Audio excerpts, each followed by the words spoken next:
Thanks very much. And John, welcome back. I think there might be some surprise in even seeing you back, if I'm being honest. I mean, you said not too long ago that MMA is not a sport anymore. Sounded like you wanted either more money or a title shot, or at least a title eliminator to get you back in. So, what was the deciding factor in taking the fight against Neiman? I would just like it to operate as a sport. No other sport in the world promoters control the title and exclusive contracts. I would like that to change. But regardless of that, me coming back, has a lot to do with the situation of the lockdown and COVID right now. Uh, I'm in a position where I'm healthy and I enjoy challenges. The name Neiman Gracie came up. The idea of fighting a Gracie was a big challenge. Neiman's a super tough guy. It's going to be a great fight. But there's a lot of people out there at home who are trapped inside. They don't have a lot to do. And there's a lot going on. A lot of people are stressed out. A lot of people are hurting. I thought it would be a good thing to come out and distract them, take away from some of that pain, and give them 15 minutes of carnage between me and Neiman Gracie to help them escape from all the madness right now. You spent a lot of time campaigning to make MMA a better sport, on top of having a fantastic career in the cage. When all is said and done, which would you rather be remembered for? I mean, your in cage accomplishments, or what you've done on the outside? Oh man, I haven't thought a lot about it because I'm still working. I'm still planning on doing things even outside of the cage. Taking different strategies towards helping fighters moving forward. Once I am fully retired, I've got some plans on hopefully helping fighters to monetize themselves better and do some of what the promoters maybe aren't doing for them right now. Last one for me. You are a dad now. How much does that factor in on your decision making process when it comes to continuing your career?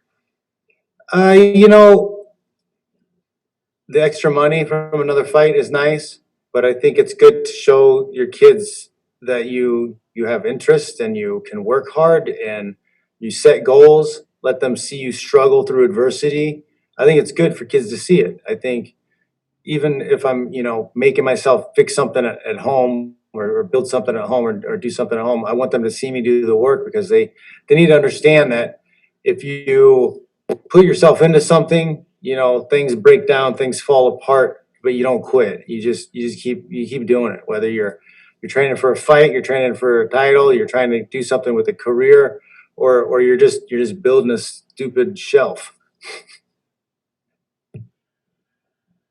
Steve?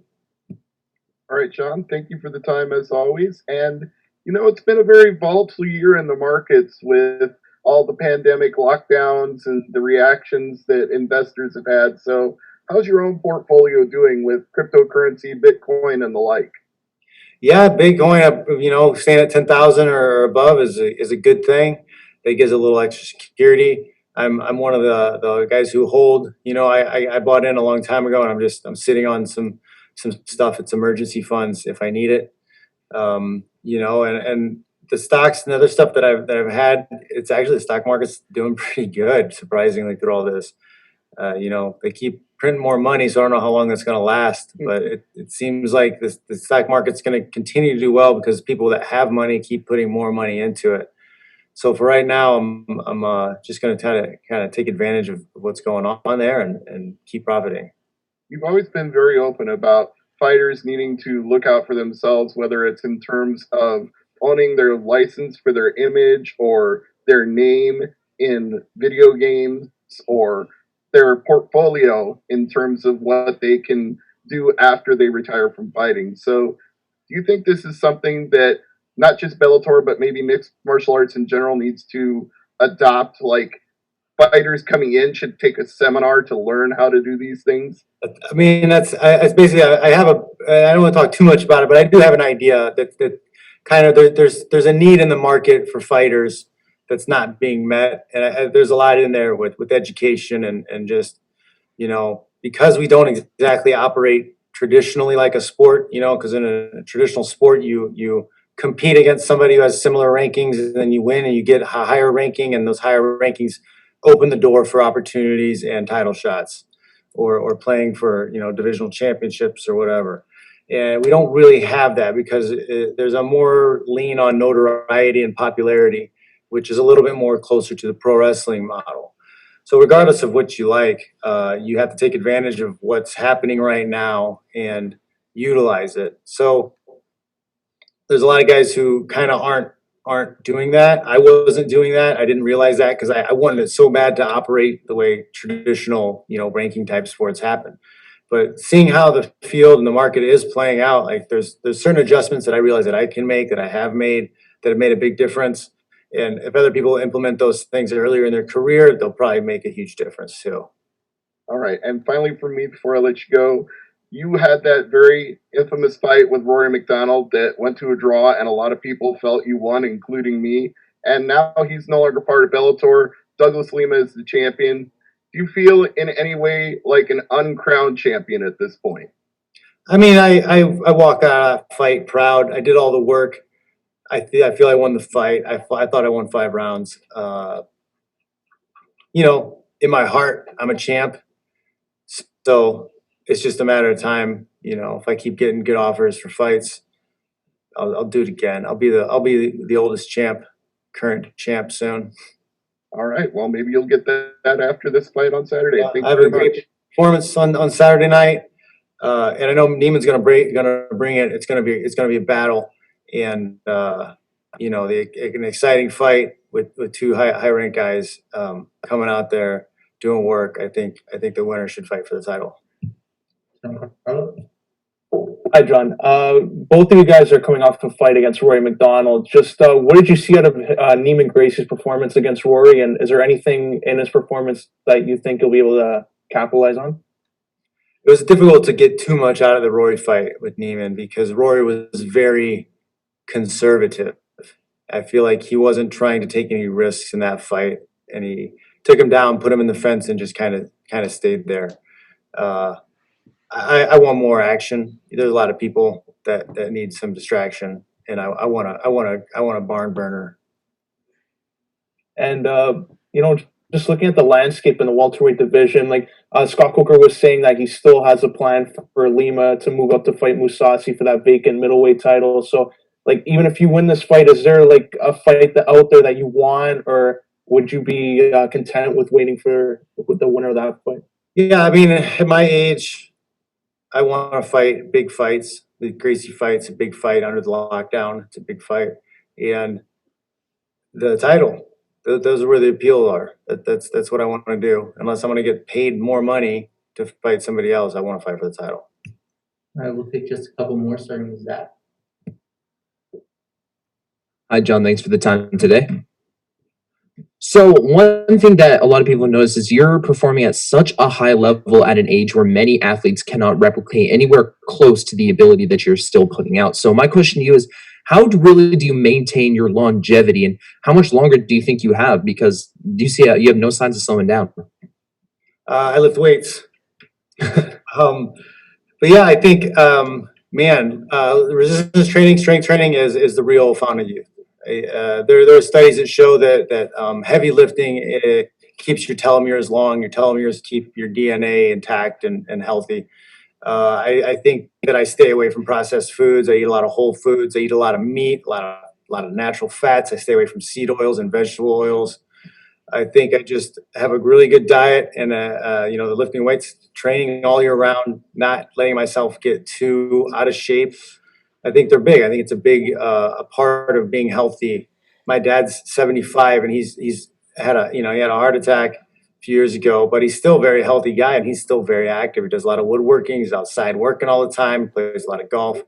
And, I would still say, even though he has a pacemaker, he seems 10 years younger than what he is. And I think my grandmother is 95 years old and she's a ball of energy. And I think, moving things that move don't age as fast. So, you just get off your butt, maybe turn down the Netflix or turn off the Netflix and do something physical.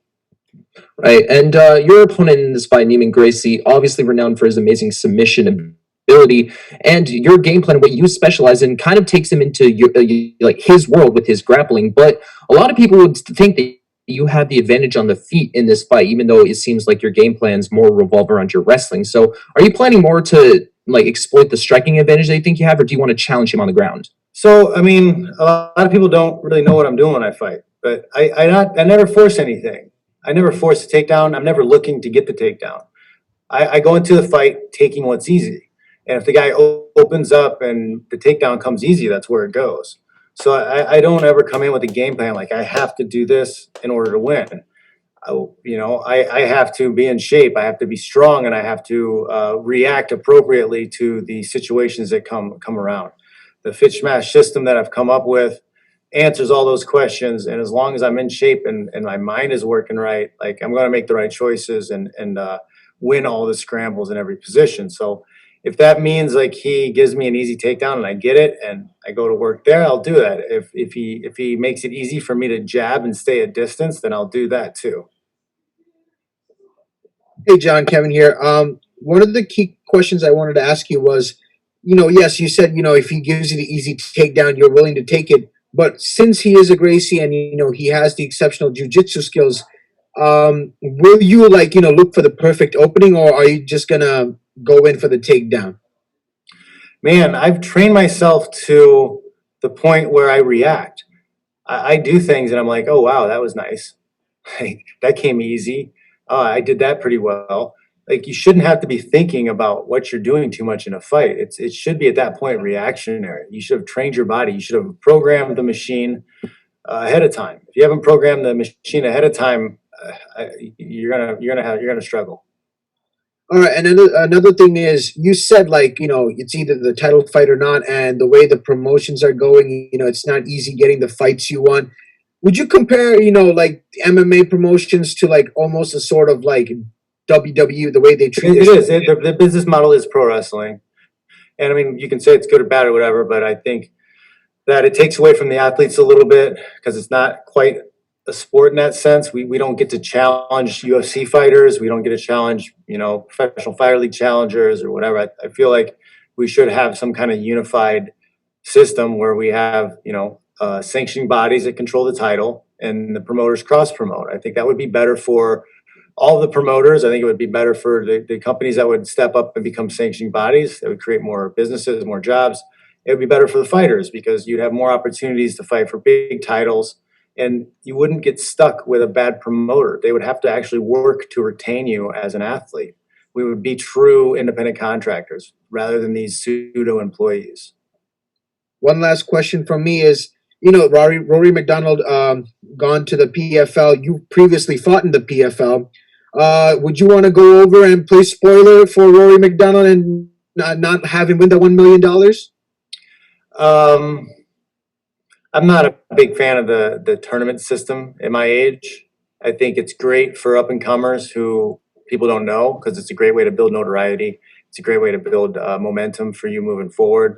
But I'm not a big fan of it as a professional prize fighting strategy.